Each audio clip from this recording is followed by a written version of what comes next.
background to this, the QA hackathon happens every year and is where a group of people interested in the CPAN toolchain get together to argue about stuff. And this talk and the concept of the river of CPAN came out of discussions at this year's QA hackathon, and it all started with a conversation in a pub with Ruba Sushi sitting at the back, me and him discussing and kind of evolved into a group session. I'm going to blast through some concepts at the start. If you've got questions or heckles, can you save them to the end, please? Just because I've got lots to give. Always seems to happen that way. So, pretty obvious thing, lots of modules on CPAN use other modules. So, this is the top of NetTwitter. It uses class load. Class load, this is the top of that module. It uses try tiny. You've got these three modules using each other. If you go and install NetTwitter using your favourite CPAN client, then if you're not familiar with it, the CPAN index is a big text file that lists all the modules on CPAN and what distributions they're in. And so it'll go and look up in that and say, ah, right, you want NetTwitter, I need to go and get this tarball off of CPAN. And the NetTwitter module is in the NetTwitter distribution, and distributions are what get released, and distributions are what you install. And distributions, modules use modules, but distributions end up depending on distributions. So we started off with a chain of modules, and you end up with distributions that are on CPAN that depend on each other. Some terminology then from class load, which is the middle one of this chain. So try tiny is an upstream dependency, so it's relying on that. And NetTwitter is a downstream dependent, which also you'll see on Meta CPAN and other places referred to as a reverse dependency. So the river of CPAN, what is this strained metaphor? So as of last weekend, when I started writing these slides, there were not quite 32,000 distributions on CPAN. That's all of CPAN. And 2/3 of those are not used by any other distribution on CPAN. So just over 21,000. And there's all sorts of modules in there, and that's the C. And there's lots of app modules which don't tend to be used by other modules, but they might get used by lots of people. And then, if we look at, okay, well, what are the distributions on CPAN that are relied on by one other distribution? And so, by definition, those are all going to be distributions that are in the C. So there's 4,000 distributions that are used by one other, relied on by one other distribution. There's not quite 1,700 distributions that are used by two. And as you can see there, it might be a chain of 1, 2, 3, like we saw before, or it might be one module is used by two other modules in different distributions. And so that's the start of the C becoming the river. And you can see it fairly quickly is dropping off. If you look at,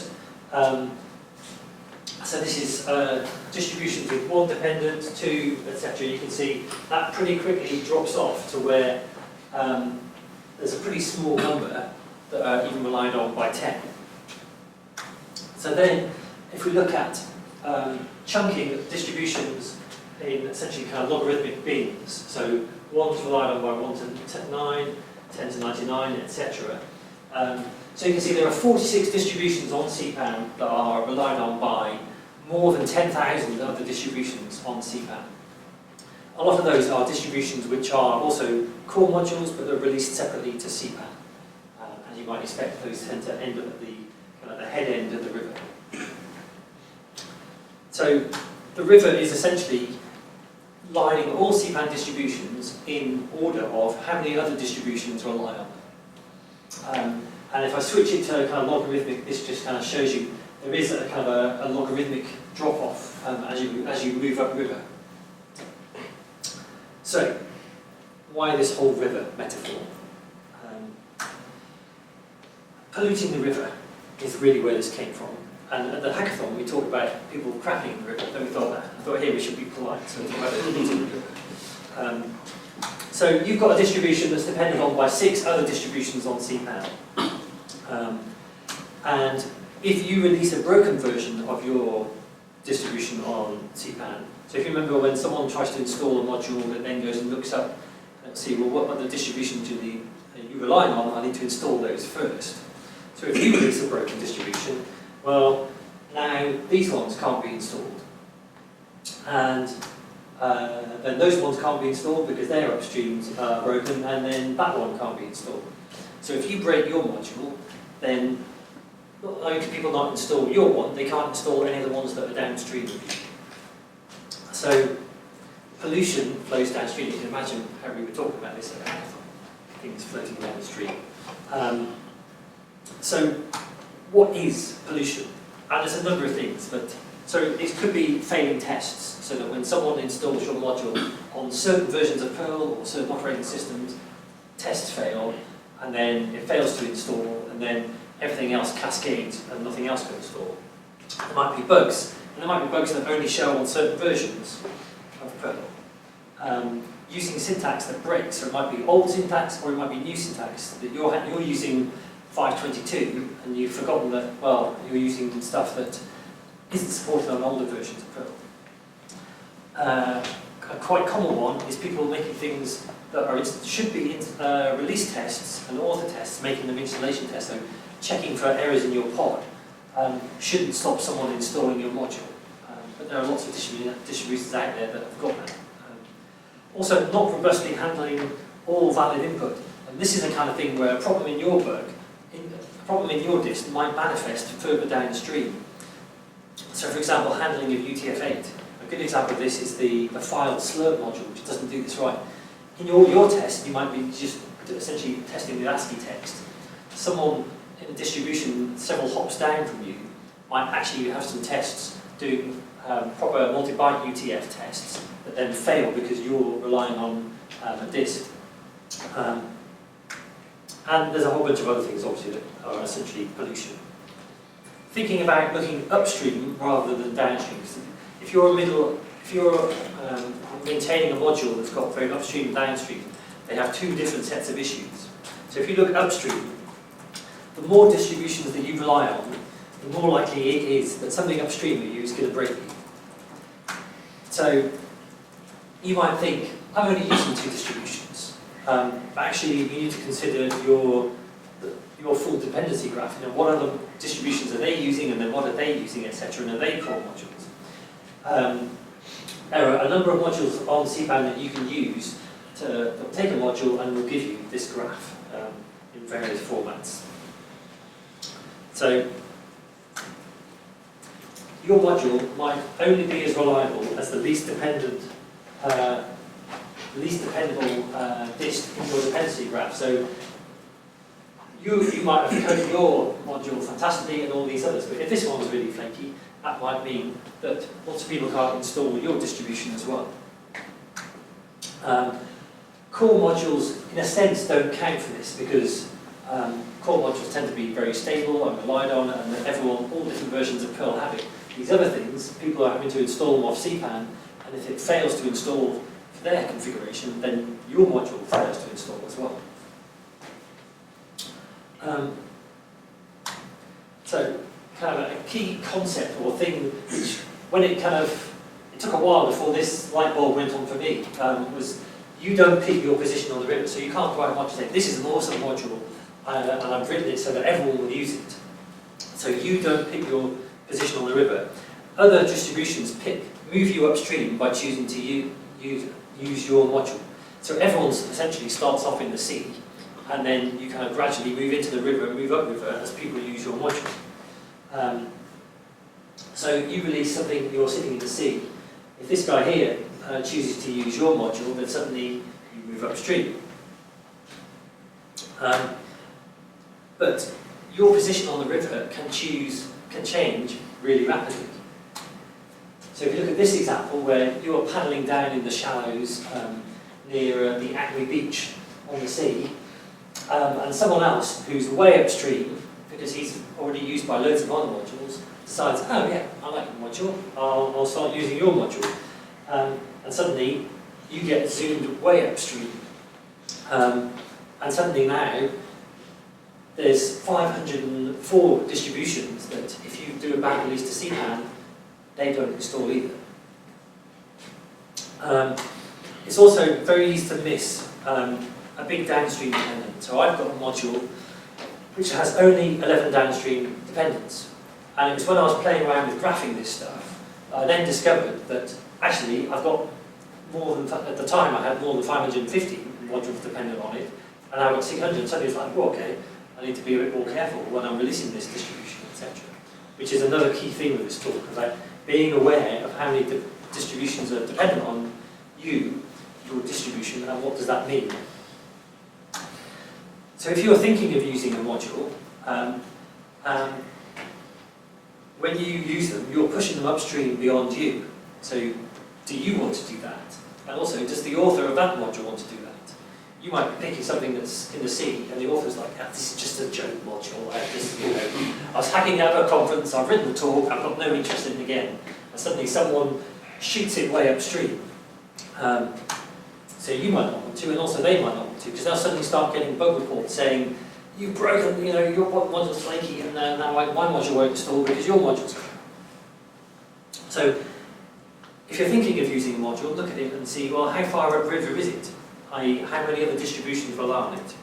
If you're the first person to use that module, you could let the author know, just see your module, I'm using it now, so that they're aware that they're starting to move upriver. I'll come back to that idea, I thought.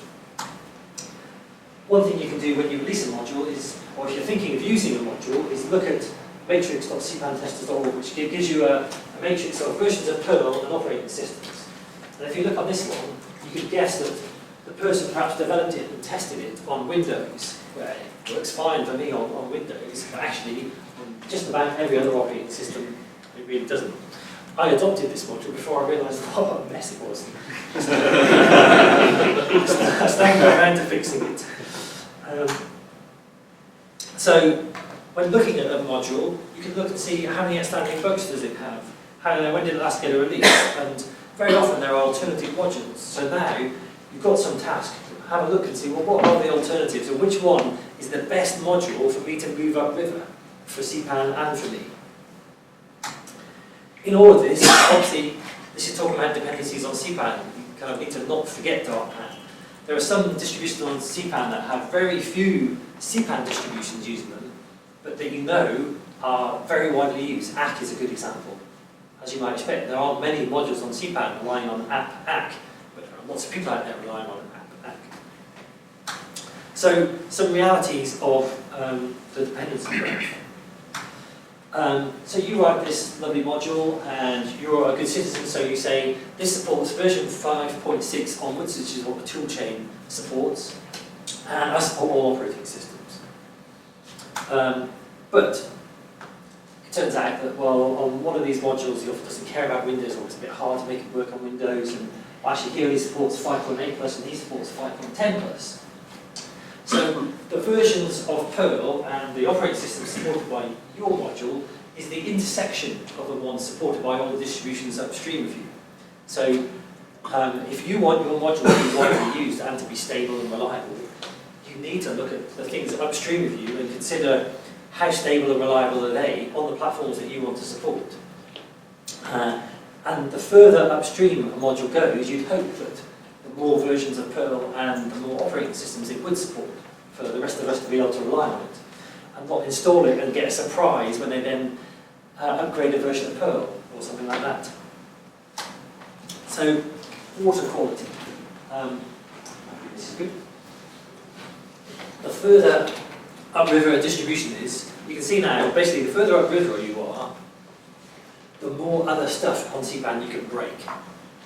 So you'd hope that the further upriver you go, the more reliable it will be. And you might hope that the reliability would come before going upriver.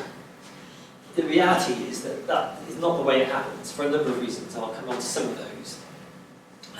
Generally what happens is, some module gets shot upstream by someone choosing to use it, and the author of the module then starts getting bug reports. at which point they either fix those bugs or they give it to someone like Chris and say, oh shit, can you maintain this module for me now, please? So looking at the chunks that we had before of how many other disks are dependent on it, I looked at, so what's the number of CPAN testers fails versus, so passes versus fails versus unknowns. And kind of, as you'd expect, I hope you'd expect, kind of basically the number of percentage of passes kind of goes up as you go upstream. But that's kind of like a snapshot as now. In moving upstream, generally a lot of those distributions have been through some bumpy water in sorting issues out. And you might say, well, actually, that previous graph, that looks pretty good, the head of the river. You actually notice the head of the river has slightly more fails than the next step down the river, which is not so good. But also remember, at the head of the river, at least 10,000 other distributions are dependent on it. So there's 595 fails. And okay, as a percentage, that's pretty small, but there's a ripple down effect, so you could almost multiply by the number of disks to see, well, what's the potential cost or impact of some of those fails. So then I thought, well, what are some other things that are measures of quality for a distribution? So one of the things is to help tools work out, well, what are the dependencies, etc. A distribution really should have at least a meta.yml, and preferably a .json for various reasons. And so I looked to see, well, how many distributions have neither of those, so don't have a metadata file, which makes life hard for tools to work things out. And also means that in calculating this river data, I've basically missed all these distributions here, I've missed their dependent distributions because there was no data available. So again, as you move upstream that gets better, but you know, there's one distribution that doesn't have a metadata file that's right at the top of the river. So in doing this I thought, okay, there's some things for us to fix then. So how should your development practices change as your disk moves upriver? So if we chunk distributions, so no downstream dependence, you're in the river, and then you've got a handful of distributions, you've got a lot of distributions, and then you've got oodles, tons, just to break up in some way. So as we said, as you go upriver, quality needs to improve. But one of the strengths about CPAN is there's a low barrier to entry. So anyone, it's very easy for someone to upload a distribution CPAN, and that's been one of the reasons behind its success. So we want a minimal number of rules and rules and guidelines for releasing a distribution. But so at least listing all your upstream dependencies, including core modules, because you never know how long they're going to stay as core, and it also helps resolve the graph to see where you're depending on core dependencies and should they even stay in the core. Include a meta.json, and the main reason for this is that it lets you identify whether something is a tested dependency, a build, or a configured dependency.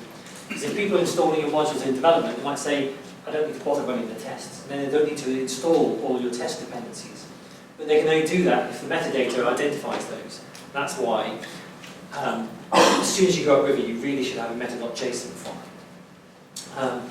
And if you release something onto, and this is just an experiment that you cooked up for a talk at a conference, put that in the documentation, which will hopefully discourage people from shooting it upriver.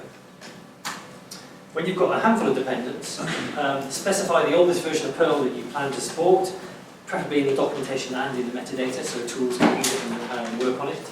Have a test suite that does more than just load a module. And we've all written modules like that, thinking, oh, I'll get around to writing the test suite. There's loads of those things, ones that have passing tests, shouldn't really have passing tests, I'm sure. Have a proper license specified in the documentation and in the metadata. Lots of Unix distributions won't include your distribution if it doesn't have a proper license, and it can make life hard for people who are trying to rely on your distribution if it doesn't have a proper license. And if you're putting on, why are you putting on the CPAN if it doesn't have a good OSI license, if you're not wanting to share it? Include a changes file. I've mentioned CPAN testers, the matrix in particular, and start looking at quality. Not everyone agrees on which bits of quality, but at least look at it and be aware and choose which bits of it you want to apply to you. When you've got a lot of dependents, then you really need to start being aware of your dependency graph, both your upstream dependencies and your downstream dependents. You really should start doing developer releases for any non-trivial changes. Developer releases basically mean that CPAN testers will run your test suites on a whole range of versions of Perl and operating systems, and you'll find out if you've got any of those failures like you saw on the matrix graph. But anyone installing into a production environment will be installing that version. So that's the way to flush out things where, oops, forgot about that, and catch that with CPAN testers. Having good test coverage and start trying to maximise versions of Perl and versions of operating systems supported. Because the more modules that move upstream that don't support Windows, for example, then the harder life is for people on Windows trying to use Perl, and they'll just go somewhere else. If you start using a module, consider letting the author know. I mean, if you're the 5,001st person, then yeah, save yourself the email. But if you're the first, second, or third, then I think that's good practice to let the author know. So it gives them a little warm fuzzy maybe. Oodles of dependence. So this is now you've kind of got right up at the head of the river. So you need to consider bus factor. Consider having co-mates or a project organisation. So it's not just you. Also, people's interest in modules kind of waxes and wanes. If you've got a team, then different people can, as the interests come and go, take on doing releases and fixing bugs. Having a mailing list or an IRC channel, having really good test coverage and performance regression testing, so you don't release one version that's suddenly 50% slower than your previous release. Test with multiple versions and configurations of Perl. Marine brand, known as Tux, he manages the text CSV XS module. He has a huge framework around his. He tests on 140 something different builds of Perl. All the versions of Perl that have ever been publicly released, and different variants with different compiler flags. So before he does any release, he can test on all those. He also tests with not only his module, he tests downstream, a selection of downstream modules to make sure that he's not breaking them with these changes. He's working on some tools and a checklist to help authors who are maintaining kind of this up at the head of the river on what things you should do. Also, don't do a release just before going dark. If you break something, then someone's going to have to scramble around and try and do a patch release of your distribution. So, conclusion. You don't control your position on the river. Your river position can change very rapidly, and you can change someone else's river position very rapidly. So you need to think about that and inform authors if you're doing this to them. Your development process and your release process to CPAN needs to mature, or hopefully you will agree it should mature as you move upstream, because more and more people are relying on you, and there may be further you are on CPAN, there's a good chance as well that more and more people on DARPAN are relying on your distribution. One thing that came out of the discussions we had and doing these slides is that we need an agreed measure for distribution quality. You can see there were several things that I did there, but it'd be good to have some agreed measure that we can then track. And then as we do various activities, see, has the water quality at the different phases of the river improved, and in particular start off at the head of the river, because any improvements there are basically helping the stability of all of CPAN. So hence the improving that we improve from the top of the river down. And this idea that we should tell people when they're moving upstream. So Gabor Sabo was working on something, but seems to have not panned out. So I'm going to create some kind of service to let people know, particularly if you've got a module that no one is depending on. Knowing the first few people that depend on you, I think, is useful information. Just letting people, because most people aren't aware until they start getting bugs, which is not fair on them when they suddenly start getting hammered on because they didn't know that someone started relying on their module, particularly if they shot them upstream. That's it.